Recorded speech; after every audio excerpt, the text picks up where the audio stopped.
Hi there, and welcome. In this course you will learn quite a few things on acting. This video specifically will be all about the course materials that are not required. Some of them may be a little more than others. We'll get to that when we get to that, but a lot of this is optional. However, each thing I introduce is just going to deepen your idea and vision of what acting can be. Before we begin, my name is Silbilius. It's from ancient English, yeah. Yep, it's from about the ancient Egypt days. They actually spoke a little bit of ancient English back then. Yep. So, I want to introduce you to the course materials. You want to know about my career? That's a little weird, but okay. So, basically, my career has been goodly, super dependous, probably fake. No, not probably. Anyway. So we're not going to talk about me that much. We're here for you, of course. Yeah. So let's just get into it. So a few things you're going to need is you're going to need a technique. You're going to need to read plays, watch movies, read screenplays. However, the reason we do read plays is because the plays are meant for the actor. Screenplays are meant for the production team, the directors, the producers, for pitching the actual screenplay. And movies, basically, you're just watching for enjoyment a lot of the times. Now, once you get proficient, you will start to pick up things in movies, in your favorite movies that you never knew before. However, I'm not going to have you start there because you have to kind of have the knowledge of what to look for. So, first, we're just going to talk about some plays. Now, any play will do. If you want some recommendations, I'll give them to you in just a moment. Starting now, actually, we've got the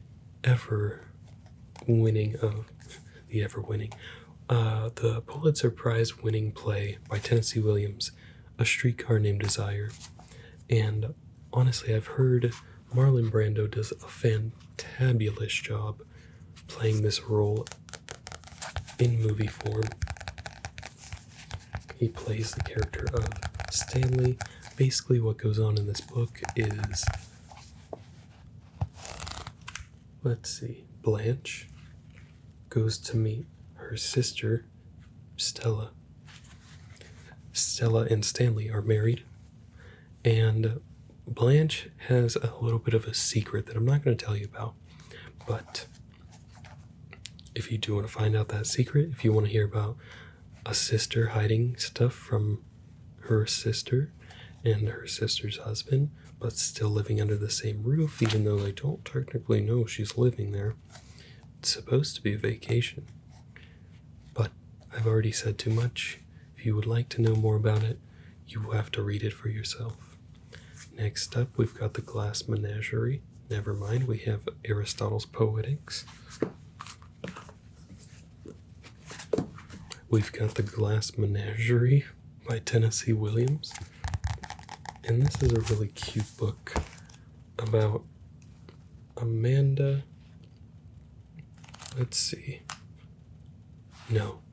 Amanda, I believe, is the mother.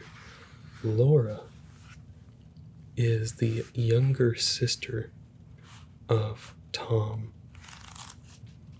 And the fun thing about this is it's a dream play, so it's always interesting to see what theatrical companies do with it. But all I can say about this one is Blue Roses, and after you read it, you will know exactly what I am talking about. Just to read the back a little. No play in the modern theater has so captured the imagination and heart of the American public as Tennessee Williams' The Glass Menagerie. As Williams' first popular success, it launched the brilliant, if somewhat controversial, career of our preeminent lyric playwright.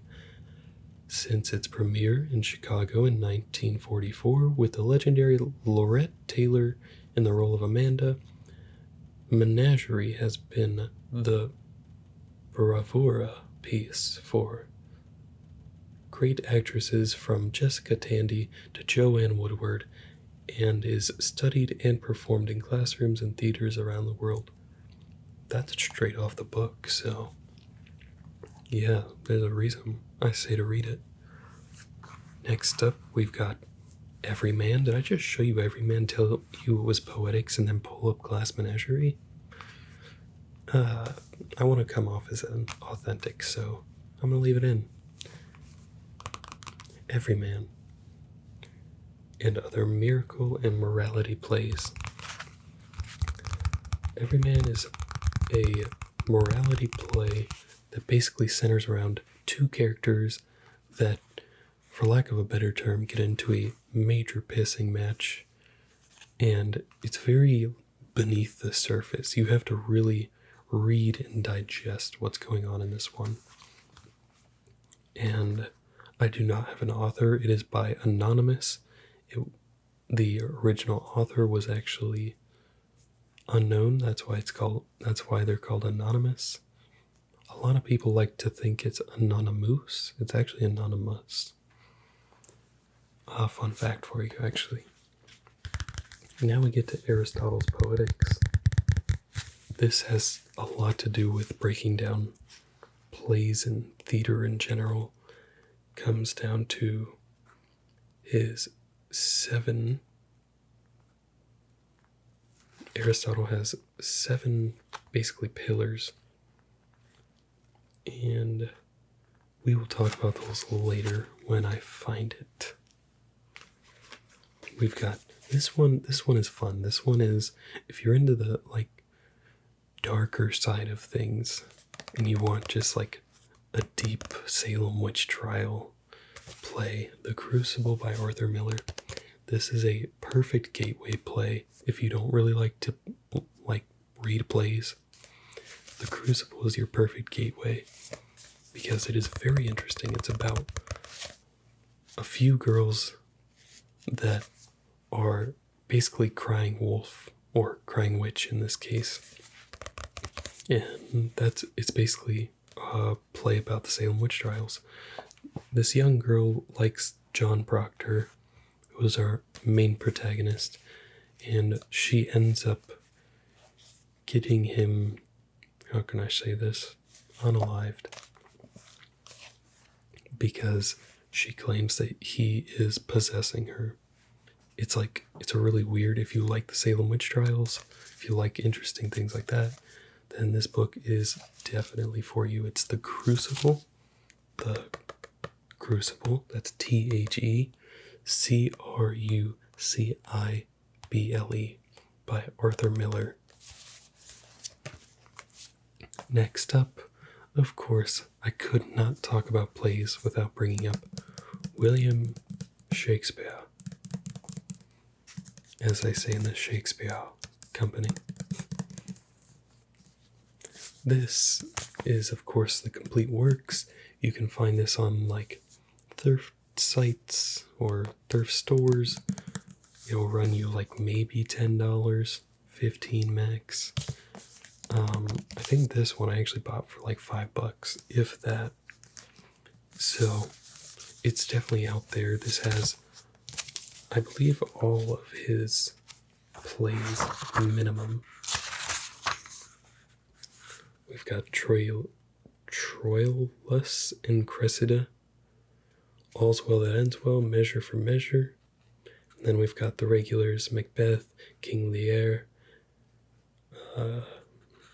Romeo and Juliet, Julius Caesar, Henry III, Hamlet, King John, A Midsummer Night's Dream, Love's Labor, Titus Andronicus, King Richard III, and so many more, I guess, as you like it. There's a lot of them. I can't just sit here and read you all of them, but if you do get yourself the complete works book, you will not be let down with the amount of plays you're going to get. Alright, now let's move over a little bit to the acting side of things. In this course, we're going to be talking about the Sanford-Meisner technique. This here is Sanford Meisner. He's a handsome gentleman right on the cover. This is Sanford Meisner on acting. And throughout the chapters, you're going to learn things like the pinch and ouch, the activity, emotional preparation, approaching the scene, the knock on the door, so that's doors and activities, repetition, and a lot more. This can't just be a course materials video if I sit there and tell you all the things we're going to learn. That's for another video. Acting, the first 6 lessons by Boleslavsky. Took me a minute to remember how to say that name. Boleslavsky is, if I remember correctly, a disciple of Stanislavski, Konstantin Stanislavski. If Boleslavsky wasn't a direct descendant of Stanislavski, not like child, but like protege type, then he was definitely one of Stanislavski's direct proteges. He was one of their proteges. And this book focuses on 6 principles: concentration, memory of emotion, dramatic action, characterization, observation, and rhythm. All of which are extremely important to the actor's life. This book is called Audition by Michael Shurtleff, and it is from a casting director that is giving us all the information we could possibly need on how to get better at auditioning.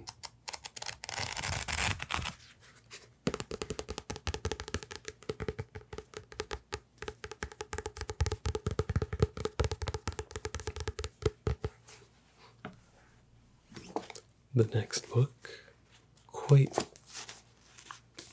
on time, is Acting for the Camera. This is by Tony Barr, the revised edition. Now, this book is going to be how you translate all your acting to on camera. So that's like film, television. If your theater wants to just get you more acquainted with a camera work. But in general, it's film and television. Now, with film and television, you have stuff like independent films, short films, student films, feature films. There's a lot of type of films. And then you get into the genres, and then you get into TV shows, and then you get into parts. Are you principal? Are you supporting? Are you... It differs for TV. It's like, are you a main star, a guest star, co-star, and so on, or day player? That, I guess that's important as well. But Acting for the Camera, really important book. Got a little off topic there, but next we move to backwards and forwards. This will really help with your play game. As they say in Tick Tick Boom, that's the play game. The thing with backwards and forwards is it's going to sit here and teach you how to read a play, a technical manual to reading plays. So the backwards part of it is you can read a play all the way through forwards to backwards, and you're going to get the entire story. And what did I say about plays? I said they are for the actor. So this shows you that if you read backwards, so from the last line up, then to the bottom of the next page, up, then flip the page, right side, left side, flip page, you get it. Basically what you will learn is why you are saying the lines. So if I'm introducing myself and I said, "Hello, my name is Silbilius, and I'm an acting teacher. What's your name?" Now, you're going to say your name right there, and then if we redo the conversation backwards, you say your name, and you realize that you said your name because I asked you what your name was. I also said I'm an acting teacher, so that tells you you are a student, and I also introduced myself, which means I'm the teacher, so it sets up our relationship. Another thing you'll learn in the Meisner technique. Next up, memorization for actors. This book got me through some actual times. When I first started acting, I didn't memorize well. Basically, it would take about a week to memorize a 10-line, probably less than 25-word scene. Like, I have less than 25 words. And it took like a week. And the more and more I did it, the more I found tips and tricks from books like Memorization for the Actor, the better I got and the quicker I've been able to do it. This basically teaches you what memory is, how to utilize it. This second chapter is called Dismantling the Poor Memory Belief. It's basically all about the fact that saying you have a poor memory is not really an excuse. Unless it is an actual diagnosed thing, of course. Engaging with the meaning, organizing your text into chunks. Chunking is so important. I've had to memorize a lot of stuff, and if you don't chunk it out, it can be very complicated. Basically, what you're going to want to do there is read the book through once at least, and you're going to have a really good understanding of what your memory is, how to utilize it, and how to utilize it properly with acting. And finally, while there are several other books, the last book I have here is The Acting Bible, the complete resource for aspiring actors by Michael Powell. This says a fantastically accessible and informative overview for any actor, especially one just starting out, which I believe is you. For drama students and aspiring actors, The Acting Bible is the essential brush-up guide to acting technique, covering a range of skills from physical expression to voice projection, and demonstrating how to analyze and understand scripts. This comprehensive reference is designed for actors in all media, theater, television, and film. Just looking into it. Here's chapter 1. So you want to be an actor. I will tell you from personal experience that it is not an easy job. A lot of people think it's an easy job, but we have a motto in the acting world. If you've done all the work right, you will make other people. If you've done all the work right, nobody will question your work. So basically, if you've done all your work correctly, nobody cares about the work. If you've done it poorly, then it's going to get ostracized.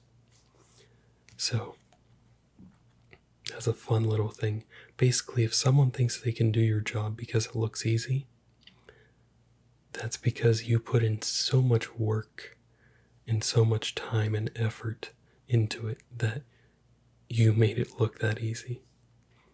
But thank you for watching this course material video, and have a fantastic day.